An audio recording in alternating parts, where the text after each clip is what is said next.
très bonne chose à la fois pour la réduction des barrières entre les gens, qu'ils puissent s'entendre. La musique, c'est aussi une chose qui fait des échanges de compréhension et culturelle qui sont extrêmement importants par les temps qui courent.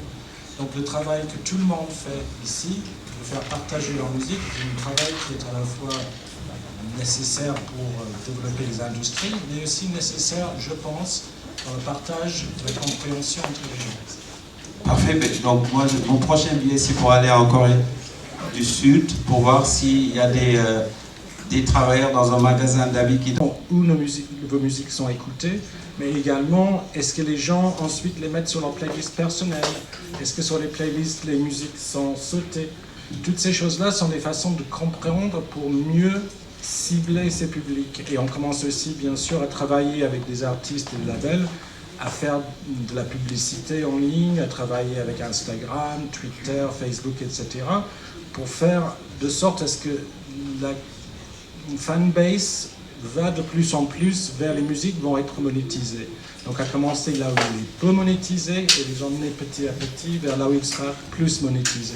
C'est un peu une chasse au trésor. Et cette chasse au trésor, c'est un travail sur lequel nous avons l'habitude d'aider les labels et les artistes à se développer.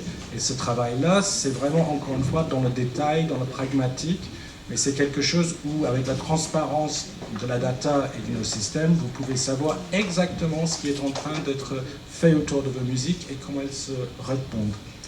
Parfait. Et donc, est-ce que c'est trop généralisé de dire, justement par rapport à ces outils dont vous disposez, que vous mettez à la disposition des gens avec qui vous travaillez, cette cartographie du monde entier, qu'est-ce que vous pouvez nous dire sur les marchés les plus porteurs ou les marchés les plus puissants en ce moment? Moi, dans ma tête de profane, je me dis Afrobeats, États-Unis, Angleterre. Est-ce que c'est correct ou pas? C'est une réalité. C'est une réalité. C'est une réalité puisque, donc encore une fois, il y a une légère avance dans le travail qui a été fait, mais cette avance-là ne sera pas éternelle et justement, on peut apprendre de cela. Ça a beaucoup travaillé via les diasporas. Le diaspora de l'Afrique de l'Ouest anglophone dans les États-Unis et en Angleterre est très important. Et c'est un petit peu là-dessus que ça s'est appuyé. Mais en même temps, il y a un diaspora qui est très important aussi en francophonie, aussi en lusophonie.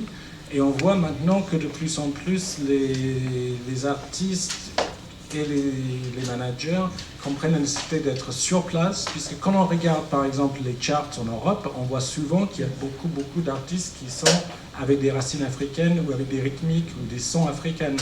Donc quelque part, la possibilité pour la musique en général africaine est énorme, puisqu'elle se répand et s'est répandue dans le monde entier. De toutes les musiques, du jazz, au gospel, au hip-hop, au reggae, tous ont des origines, des racines sur le continent. Donc c'est quelque chose qui est quelque part familier aux oreilles et c'est quelque chose qui va permettre, je pense, à la musique d'origine africaine et aux artistes africains en général d'avoir une puissance et une monétisation énorme dans les temps à venir. Bah ça c'est bon signe et ça me permet de continuer à rêver. Alors y a-t-il des questions dans la salle? Oui, on a une question de... Bonjour Ben. Bonjour Doudou. Bonjour Margot. Je suis Margot Demerseman, je travaille au Centre national de la musique en France, à Paris. Et ma question est la suivante. Y a-t-il déjà des distributeurs digitaux implantés au Sénégal? Et qui sont-ils? Y a-t-il des distributeurs sénégalais qui se créent? Et qui sont les concurrents internationaux présents à Dakar? Alors, à ma connaissance, à Dakar, il y a des structures locales de distribution qui travaillent très bien. Je ne dirai jamais du mal de mes concurrents puisque ça ne sert absolument à rien. Je pense que chacun apporte son pierre à l'édifice. Ce n'est pas une taille qui va correspondre à tout le monde. Il y a des solutions que les gens peuvent trouver en ce qu'on appelle DIY. Donc, il y a des plateformes qui vous demandent de l'argent pour mettre des choses en ligne. Il y a des structures qui sont faites comme ça. Après, il y a d'autres structures internationales qui travaillent aussi soit à partir de l'Afrique du Sud, comme Africori, soit à partir de Paris ou localement comme Believe. Il y a beaucoup de gens qui travaillent dans ce même sens. Après, je ne vais pas faire de la fausse modestie. Je pense que notre empreinte tel que vous pouvez le voir sur la carte, mais qui est assez flou là. Enfin, avec nos 46 bureaux dans le monde, avec bientôt un bureau dans les pays de l'Afrique de l'Ouest francophone, nous sommes leaders par rapport à la possibilité de travailler sur les différents marchés à l'international et en Afrique. Mais il y a beaucoup d'autres gens qui y travaillent et c'est une très bonne chose. Bonjour. Bonjour Ben, bonjour Doudou, merci d'avoir organisé DMX Academy de Los Angeles.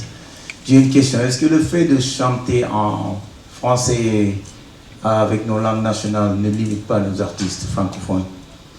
C'est une très bonne question, puisque ça pose la question quelque part de la mondialisation, et c'est une vraie question. Moi je pense qu'il faut rester fidèle à son authenticité, il faut chanter dans la langue dans laquelle on est plus à l'aise.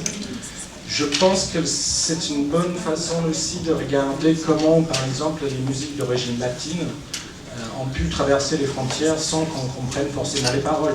Despacito, par exemple, était un tube mondial et je ne suis pas sûr que tout le monde comprenne toutes les paroles. Quand on parle d'un groupe comme BTS, avec qui nous avons travaillé, qui sont du K-pop, pareil, ils chantent parfois en anglais, mais parfois en coréen.